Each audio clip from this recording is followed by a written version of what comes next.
Tenemos el gusto de estar en la compañía del señor Luis Salazar, él es presidente de la Sociedad Nacional de Industrias. Vamos a hablar de varios temas relativos, por supuesto, al tema avance, el tema económico en el Perú, de las preocupaciones del empresariado y en particular ya lanzado Plan Nacional de Desarrollo Inclusivo, así lo ha denominado el gobierno, que intenta básicamente, digamos, brindar una serie de facilidades para que sobre todo las actividades productivas del interior del país puedan de alguna manera soportarse bajo, digamos, una serie de acciones que pueda brindar el Estado y también, por supuesto, en base a las propias inversiones que realiza el sector privado. Pero es el propio presidente de la Sociedad Nacional de Industrias quien un poquito nos va a explicar cómo deberíamos entender este Plan Nacional de Desarrollo. ¿Cómo está, señor Salazar? Un gusto, como siempre, tenerlo con nosotros y, bueno, poder compartir esta iniciativa tan importante. Entiendo que es una iniciativa compartida. Ustedes propusieron, digamos, alcanzaron esta iniciativa al gobierno y el gobierno entiendo que la ha acogido en muy buena forma. Explíquenos en qué consiste. Hola Mario, encantado de estar con ustedes. Más que una propuesta de nosotros ha sido un trabajo conjunto. La idea de hacer un Plan Nacional de Industrias que genere ese desarrollo industrial que necesitamos en el país fue compartida y justamente con la ministra Gladys Tribeño hemos trabajado muchísimo. Efectivamente se han recogido muchísimos de los temas, se hizo todo un levantamiento, digamos, de información con los diferentes comités, con los diferentes sectores, para poder determinar, primero, medidas de corto plazo, que es lo que estamos empezando a ver en este momento, y falta todavía un plan siempre es dinámico, ¿no? Y falta seguir trabajando en el tema. Y ahora viene un poco mirar el mediano y el largo plazo, ¿no? Ahora, ¿este trabajo en conjunto se funda en qué? ¿En este tema de la desaceleración o en temas más estructurales de nuestra actividad productiva, específicamente el tema de industria y manufactura? El trabajo viene ya de hace más de un año y hemos venido estudiando los problemas, entendiendo los problemas de diferentes sectores y conjuntamente discutiendo qué es lo que necesitamos hacer para poder mejorar esa dinámica en lo que es inversión en industria, ¿no? ¿Qué temas va a atender este plan prioritariamente y bajo qué columnas, digamos? Lo primero, hay varios puntos importantes, pero lo primero que está haciendo es el tema de la permisología, tramitología o como quiera llamarse. Tiene un punto muy importante que es que ahora al funcionario que esté poniendo trabas que no estén justificadas en cualquier proceso de, por ejemplo, sacar un permiso para una planta o alguna certificación que sea necesaria para que el negocio pueda empezar a caminar, ese funcionario va a ser multado y además va a tener una tacha en su hoja de vida. Así es. Y esto va a hacer que los funcionarios comiencen a mirar, primero con más agilidad los trámites y segundo a mirar con más cuidado dónde están poniendo requisitos que no deberían poner. Ahora, hay una norma que es el famoso silencio administrativo positivo que existe hace muchos años, pero que prácticamente no se aplica en el Perú, o sea, se aplica en muy pocos casos. Me imagino que es, digamos, imagino que se van a establecer criterios para aplicar este tipo de sanciones. Me imagino que una persona que no cumple con el silencio administrativo positivo, pues también será sancionado. Me imagino, no sé. Es correcto. ¿No? Eso viene todo ahora en lo que vayan a reglamentar y lo que van a poner en orden. Eso por un lado. Por otro lado, por ejemplo, creo que también un tema muy importante, y justo en la mañana tuvimos una reunión con la ministra, con las organizaciones de la micro y pequeña empresa, y es que se saca el tema de micro y pequeña empresa como concepto y lo que se pone es el crecimiento de las empresas y que las iniciativas y las políticas que se vayan a implementar tienen que ir hacia el crecimiento, hacia lograr que la micro se convierta en pequeña, que la pequeña se convierta en mediana y que la mediana en grande y generar este círculo virtuoso. Creo que también es un tema muy importante, o sea, porque mentalmente los peruanos siempre estamos pensando, o hemos estado pensando mucho en pequeño, y tenemos las posibilidades de ser grandes. Justo estaba viendo tu comentario sobre el señor Slim y lo que hablaba del Perú. Tenemos realmente el mundo abierto y tenemos unas oportunidades enormes de lograr ese desarrollo que estamos buscando en el país. Sería interesante. Ahora, el presidente cuando lanza esto ha hablado varias cosas, ¿no? Por ejemplo, dice que se va a tomar en cuenta las regiones más dinámicas, además de considerar aquellas donde todavía hay vallas por quitar. Dice que esta iniciativa buscará solucionar la concentración de la industria en la capital. ¿Puede explicarnos más o menos a qué alude el presidente con esto? ¿O qué aludiría? Esto nace en realidad de un tema de fondo. Se ha hecho un análisis donde se cruza el PBI industrial con los porcentajes de pobreza. Y donde hay más concentración del PBI industrial, o sea, donde tienen una mayor participación del PBI industrial del país, la pobreza es bastante más baja. Y hay regiones como Huancavelica, que tiene más de 66% de pobreza y tiene 0.1% del PBI industrial. Hay una correlación. Entonces, economía directa. rural, básicamente, y casi de autosubsistencia. Así es. Salvo la minería, ¿no? Así Sí, es. Así es. Y sobre esa minería debemos construir esa industria adicional para poder cadenas generar, de valor que se articulen al sector minero para que generen empleo y beneficios. Metalmecánica, textiles, alimentos. O sea, hay muchísimo que se puede trabajar y además hacer que se desarrollen hacia otras regiones del país y también hacia afuera. Claro. Tenemos 4.000 millones, ¿no? 4.000 millones de consumidores afuera que hoy no estamos explotando. Nuestra participación en el comercio internacional todavía es muy pequeña. Entonces tenemos la oportunidad abierta. Entonces va en esa línea, va contemplando eso. Las trabas burocráticas se dan muchas veces en Lima, pero también se dan muchas veces en gobiernos regionales y gobiernos locales. Incluye a todos los funcionarios, sean de gobiernos regionales, de locales o de nacionales, o del gobierno nacional. Entonces están generando esa necesidad del funcionario de cumplir y de ejecutar. Y esto va amarrado también a la ley de servicio civil, donde se está generando esta meritocracia que es fundamental. Que es fundamental, ¿no? Así es. Fundamental para el servicio en general que recibe el ciudadano. Ahora, se ha hablado en algún momento, yo he visto unos comentarios en algunos medios en el sentido de que esta norma también buscaría un tipo de beneficio para algunas empresas que se instalen en determinado tipo de regiones de zona de frontera.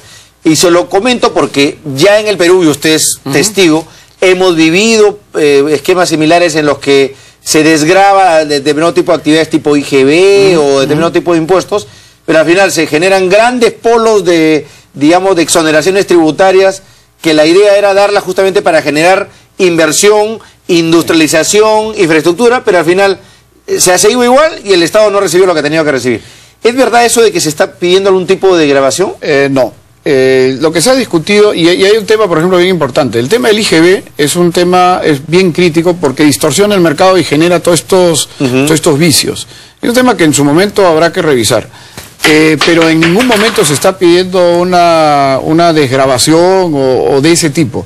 Lo que sí se ha hecho es un estudio sobre la tributación, sobre el impuesto a la renta y la participación de trabajadores en países de la región y en países fuera de la región que están siendo exitosos en promover la industria. Correcto. Y ahí sí hay un tema que en algún momento vamos a tener que poner sobre la mesa, que es qué política tributaria, me refiero a renta, se va a aplicar no solamente para industria, sino en general para promover las inversiones en el país. Bueno, mucha gente habla de una reducción de tasas, digamos, como una manera de incentivar incluso la formalidad. Se habla incluso de bajar, algunos incluso siguen planteando la reducción de la tasa del IGB, que sigue siendo considerada un poco alta. Bueno, pero eso sobre todo en la campaña electoral pues sale como, como pan caliente. Pero en realidad para ustedes consideran que sí habría que, digamos, poner el foco en una reestructuración de las tasas impositivas en general en el Perú. Yo hablo básicamente de renta y IGB. IGB yo creo que es un tema que se puede discutir, pero estoy hablando desde el punto de vista de inversiones. Okay. Porque, ¿cuál es el tema? Si hablamos de conquistar un mercado externo, el IGB regula las transacciones dentro del mercado, dentro del mercado interno, exactamente. Y nosotros vemos una gran oportunidad en el mercado externo. Okay. Y para eso hay que atraer la inversión al Perú. Correcto. Y para que la inversión venga al Perú, nosotros tenemos que tener la mejor plataforma, la más atractiva, digamos, porque hoy se compite por los capitales en el mundo. Así es. Es más, los mismos capitales peruanos no solamente invierten en el Perú, invierten ahora en países que están dentro de la Alianza del Pacífico o países que están cercanos. Entonces, tenemos que ver como peruanos, ¿cómo hacemos para que esa inversión que va buscando en qué país se instala en el Perú? Y para eso tenemos que tener la plataforma más atractiva. Eso me parece que es clave. Para empezar, estabilidad, ¿no? Estabilidad macroeconómica, estabilidad social, que son las condiciones elementales. Un mejor Estado, una mejor... Pero, claro, a nivel ya fiscal e impositivo, hemos probado suerte en este tipo de mecanismos tipo convenio de estabilidad tributaria, convenios que fijan las tasas del impuesto a la renta a un plazo de 20, 30 años dependiendo del tipo de inversión. Eso de alguna manera aún subsiste, sobre todo, por ejemplo, en aquellas inversiones mineras grandes, ¿no es así? ¿Usted considera que eso se debe mantener? Porque otros sectores decían, no, como el Perú ya es un país creíble en el mundo, absolutamente estable, ya no necesitamos ese tipo de convenios porque finalmente el inversionista igual va a venir y va a meter su plata. La predictibilidad y la estabilidad en el tiempo de las condiciones para la inversión son fundamentales. En muchos casos, y dependiendo del tamaño de la inversión, muy probablemente sí se necesitan estos convenios de estabilidad, porque las empresas y los inversionistas necesitan tener garantía, digamos, para arriesgar su dinero. Si yo voy a hacer un proyecto que va a madurar en 10, 15 años, o en 5, 6 años inclusive, recién comienzan los retornos, tiene que pasar por más de un gobierno para que comience a haber retorno de la inversión. Entonces yo tengo que tener cierta estabilidad si es que voy a arriesgar mi dinero en ese país. Entonces por eso es que existen estos convenios de estabilidad. Entonces son válidos, dependiendo de las condiciones, dependiendo de la situación. Si voy a desarrollar una región que está lejos, digamos, de Lima, y voy a dar algún tipo de condición especial, nunca de IGB, porque eso sí consideramos nosotros que claro, no debería tocarse. O sea, el IGB sí debería ser igual para todos, porque esos son los que generan las distorsiones, claro, pero la atractividad para la inversión va en esos sentidos. Hay un caso que para nosotros es muy interesante, cómo se ha promovido la agricultura y cómo está creciendo la agricultura. Y a la agricultura se le ha dado unas condiciones especiales que debemos mantenerlas. Por lo menos así pensamos nosotros en la institución. ¿Por qué? Porque es el sector de los sectores duros. Nosotros llamamos los sectores duros minería, industria, agricultura y pesca, que son los menos volátiles, ¿no? Son los que las inversiones duran más tiempo y se mantienen en el tiempo funcionando. El sector que más está creciendo en este momento es la agricultura. Todo el sector agropecuario está creciendo alrededor del 5%. Pero jaloneado básicamente por el mercado externo, por el tema exportador, entre otras cosas. Y por condiciones interesantes para invertir en el país. Así es. Entonces, tenemos que tienen temas laborales y tienen ventajas o temas tributarios. Así es. Lo cual es positivo. Y es algo que debemos analizar para ver qué resultados está dando.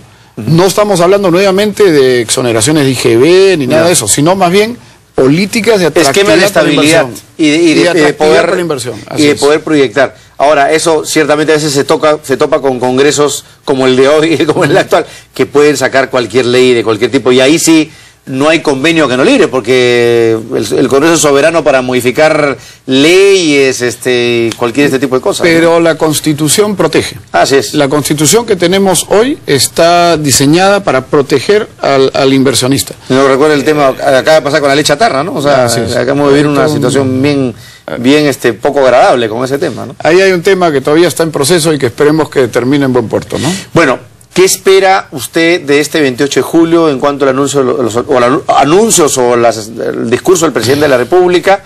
¿Esperan cambios en el gabinete? ¿Qué sectores les parece que debería reforzarse? Básicamente pensando en las actividades del 28 de julio. Yo lo que creo es que el mensaje va a ser tranquilizador. Por lo que he visto en las acciones que han estado viendo en los últimos meses y las normas que han salido, en la entrevista que hubo hace unos días del presidente, nosotros vemos que va a ser probablemente un mensaje que no debe traer sobresaltos y más bien que debe tener algunas propuestas positivas en la misma línea en las medidas que ya están saliendo en este momento, ¿no? De buscar simplificar la inversión, que los procesos para poder generar no solo industria, sino cualquier tipo de inversión que se quiera hacer en el país se vuelvan más simples, más rápidos, más ágiles, que haya una mayor predictibilidad. Así que en general nosotros vemos que no debería haber sobresaltos con el mensaje, ¿no? ¿Le parece positivo el que se haya ratificado al ministro de Economía, el señor Castilla? Definitivamente. Y creemos que en general, si me preguntas a mí personalmente, yo todavía no entiendo por qué los 28 de julio se hace toda la especulación de que va a cambiar el gabinete. Esos cambios deberían venir cuando sean necesarios, en el momento que sean necesarios, y no debería haber una fecha donde dice, bueno, ahora reformamos, cambiamos. Lo ideal sería que se mantenga estable, y no porque sea 28 de julio se decida que un ministro salga o no, quizá algún ministro ya no quiere seguir, pero no debería ser, eso es otro tema. En general el gabinete es bastante técnico Y lo mejor que podemos tener en un país es un gabinete técnico. Ese es el que nos va a ayudar a conseguir las decisiones y las políticas y las propuestas de políticas, como esta ley que salió, que fue generada, la última, ¿no? Generada por el Ejecutivo y fue aprobada por el Congreso. Así que yo creo que sí se pueden construir buenas propuestas, ¿no? Ojalá. La ley de servicio se refiere usted, claro que sí. Bueno, vamos a ver, vamos a esperar lo que sucede el 28 y me imagino que ya lo convocaré para luego conversar acerca del discurso presidencial y el efecto que eso va a traer a nivel de la comunidad empresarial. Muchas gracias, señor Luis Salazar, por estar con nosotros. Encantado. Como siempre. Nos vamos a la pausa y regresamos con Consumo Cuidado.